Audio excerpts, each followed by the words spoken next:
Well, as a matter of fact, I think that we can reach an agreement.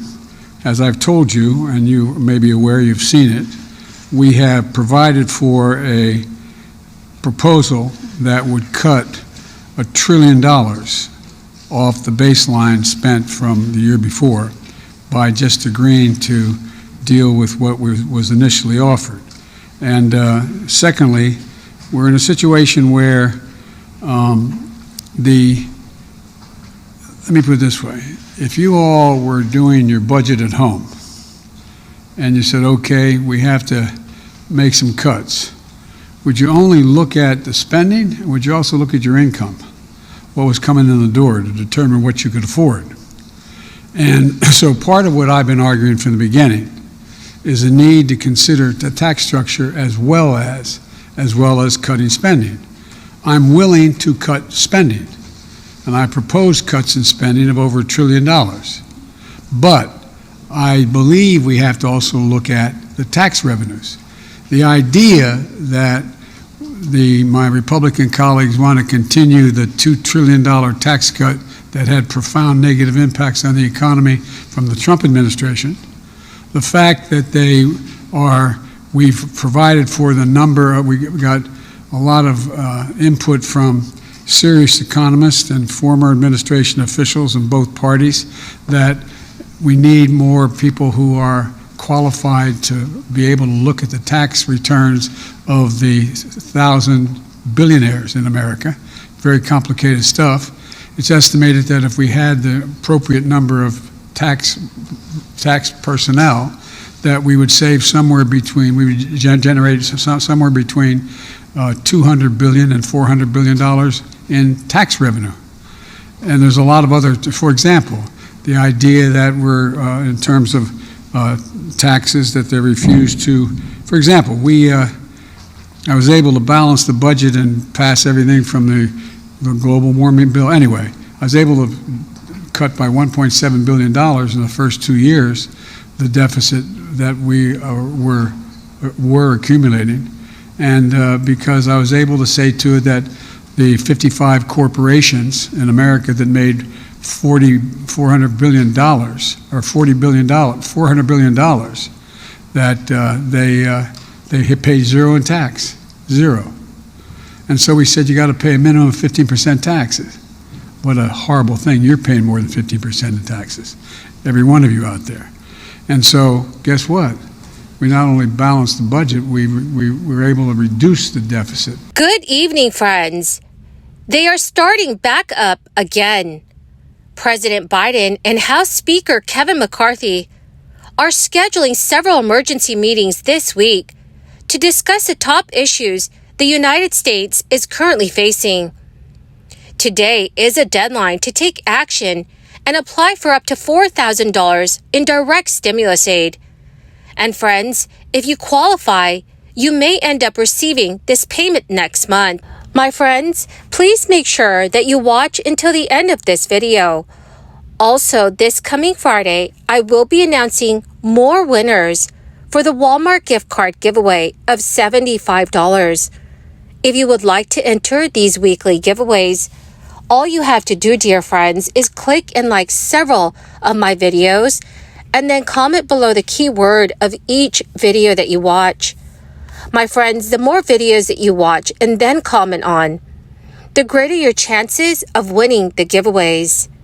House Speaker Kevin McCarthy and President Biden will meet on Monday to resume talks on how to avoid a catastrophic debt default as the June 1st deadline looms. Today, Kevin McCarthy said he had a productive call with President Biden as the president returns from the G7 conference in Japan. Earlier today, Biden said at the meeting that Republican leaders need to move their extreme positions to achieve bipartisan consensus and characterize previous proposals as unacceptable. Representatives from the White House and the Speaker's office met briefly on Friday after stalling earlier that day, but negotiations broke down and both sides left without a deal. On Saturday, McCarthy tweeted that the White House is moving backward in negotiations, While White House Press Secretary Karine Jean-Pierre said what McCarthy's team had submitted was a big step back and contained a set of extreme partisan demands that could never pass both houses of Congress. Biden has cut several stops from the trip to continue talks with congressional leaders. He insists raising or suspending the debt ceiling is Congress's responsibility to handle, while Republicans say Biden and Democrats on Capitol Hill must compromise on spending. Democratic Representative Alexandria Ocasio-Cortez said, invoking the 14th Amendment to raise the debt ceiling should be on the table for President Biden. Progressive senators, including Senator Bernie Sanders and Elizabeth Warren, wrote a letter to President Biden, urging him to not give in to GOP demands and instead unilaterally raise a debt limit by invoking the constitutional amendment. Representative Ocasio-Cortez echoed those sentiments, telling Politico, I think it should be on the table, and I think that the grounds for it are legitimate. Critics of this approach caution that the constitutional theory is untested and would very likely be challenged in court. Senate Republican Ted Cruz said today that Biden's position on using the 14th Amendment is legally frivolous. Senator Ted Cruz noted that former President Obama also rejected the use of the 14th Amendment when he encountered similar roadblocks to raising the debt ceiling. So friends, should President Biden use the 14th Amendment? Please let me know what your thoughts are in the comments section below. Now friends, today is the final day for eligible residents of California to apply for a direct payment of $4,000. Recipients will be free to spend the money in any way they see fit. The payment is part of a program known as the Recovery Action Fund for Tomorrow. Applications for this payment opened on May 8th, 2023, and they will close this Sunday. Recipients for this payment will be selected via a lottery system, and payments will be issued in 2 waves. The first payment in June and the second in August. The payments will be distributed in the form of a prepaid debit card sent in the mail. These payments will be for San Diego residents who meet eligibility requirements, including having at least one child under the age of 18, being a senior who is at least 55 years old, or being a disabled adult. Applicants' household income must also be at or below 200% of the federal poverty level. And just yesterday, a guaranteed income program in Minneapolis, Minnesota, processed its latest relief payment to recipients. The payment is part of the Minneapolis Guaranteed Basic Income Pilot, which began in June 2022 and is expected to pay recipients monthly cash payments through June 2024.